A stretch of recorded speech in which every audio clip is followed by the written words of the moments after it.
Finally তোমাদের MAKAUT 2023-24 সিজনের event সেমিস্টারের যে রেজাল্ট, সেই রেজাল্ট অলরেডি পাবলিশ করে দিয়েছে ম্যাকআউটের তরফ থেকে। তোমরা যে সমস্ত ক্যান্ডিডেটরা সেকেন্ড, ফোর্থ, সিক্সথ, এইটথ এবং 10th সেমিস্টারের এক্সামিনেশন দিয়েছিলে জুন মাসে, সেই সমস্ত ম্যাকআউট অ্যাফিলিয়েটেড কলেজগুলোর ইভেন্ট সেমিস্টারের রেজাল্ট ইতিমধ্যেই পাবলিশ করে দিয়েছে ম্যাকআউট থেকে। তোমরা চাইলে তোমাদের যে স্টুডেন্ট লগ ইন পোর্টাল আছে, সেই স্টুডেন্ট লগ ইন পোর্টালে গিয়ে তোমাদের ক্রেডেন্সিয়াল দিয়ে তোমরা লগ ইন করে তোমাদের যে রেজাল্ট গ্রেড কার্ড, সেই গ্রেড কার্ড তোমরা ডাউনলোড করে নিতে পারবে ওয়েবসাইট থেকে।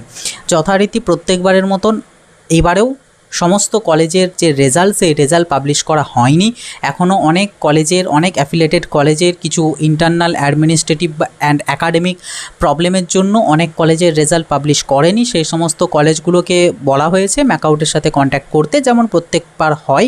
সমস্ত কলেজের একসাথে রেজাল্ট বেরোয় না, কাজেই যে সমস্ত কলেজে তোমাদের রেজাল্ট বেরিয়ে গিয়েছে তোমরা দেখে নিতে পারবে তোমাদের যে স্টুডেন্ট লগ ইন পোর্টাল, সেখানে গিয়ে লগ ইন করে তোমরা তোমাদের রেজাল্ট চেক করে নিতে পারবে। এবং তোমরা যদি চেক না করতে পারো, অর্থাৎ ওখানে রেজাল্ট না শো হয়, তার মানে জানবে তোমাদের কলেজের কোনো ক্যান্ডিডেটের রেজাল্ট শো হবে না এবং তোমাদের কলেজের রেজাল্ট পাবলিশ করা হয়নি। পরে ম্যাকআউটের তরফ থেকে যখন তোমাদের কলেজের রেজাল্ট পাবলিশ করা হবে, তোমরা সকলে দেখতে পেয়ে যাবে।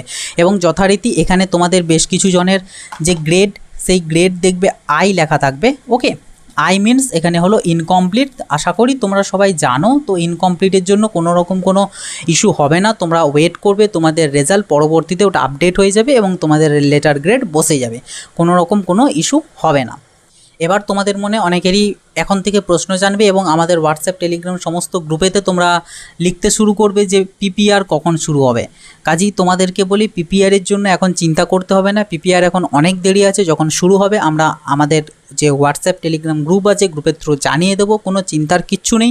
এখনও পর্যন্ত তোমাদের যে অড সেম ছিল, অর্থাৎ আগের সেমিস্টার, সেই অড সেমে তোমাদের অনেকের এখনও পিপিআর বেরোয়নি, অনেকের বেরিয়ে গিয়েছিল, অনেকের বেরোয়নি। তো এই পিপিআরটা আগে বেরোবে, তারপর ইভেন্ট সেমিস্টারের সকলের রেজাল্ট বেরোবে, তারপরে শুরু হবে ইভেন্ট সেমিস্টারের পিপিআর। কাজেই কোনো রকম কোনো পিপিআর করে গ্রুপগুলোতে ঝামেলা করবে না, কোনো রকম মেসেজ করবে না, ওয়েট করো। এখন মোটামুটি এখন অন্তত 20 থেকে 25 দিন ওয়েট করো, তারপর ইভেন্ট সেমিস্টারের পিপিআরের গল্প আসবে। তো এই ছিল ছোট্টর উপর আপডেট এবং তোমাদের জানানো ছিল। এখন হয়তো ম্যাকআউটের সার্ভার তোমরা দেখতে পাবে ডাউন হয়ে গিয়েছে, একদম পুরোপুরি ডাউন হয়ে গিয়েছে। স্টুডেন্ট লগ ইন যে পোর্টালটা, সেখানটাতেই যাচ্ছে না, রোল নাম্বার পাসওয়ার্ড দেওয়ার জায়গাটায় আসছে না। তো মোটামুটি আজকে রাত্রের মধ্যে আশা করছি ওটা ঠিক হয়ে যাবে সার্ভারটা, এবং আগামীকাল তোমরা তোমাদের যে রেজাল্ট, সেই রেজাল্ট তোমরা দেখতে পারবে। তোমরা অবশ্যই তোমাদের রেজাল্ট দেখে জানাবে কমেন্ট বক্সে কার কেমন রেজাল্ট হয়েছে, কত এসজিপিএ এসেছে, অবশ্যই লিখে জানাবে। ভিডিওতে অবশ্যই একটা লাইক করে দেবে, ভিডিওটা শেয়ার করে দেবে। কোনো ডাউট থাকলে অবশ্যই কমেন্ট বক্সে জানাবে। দেখা হবে নেক্সট ভিডিওতে।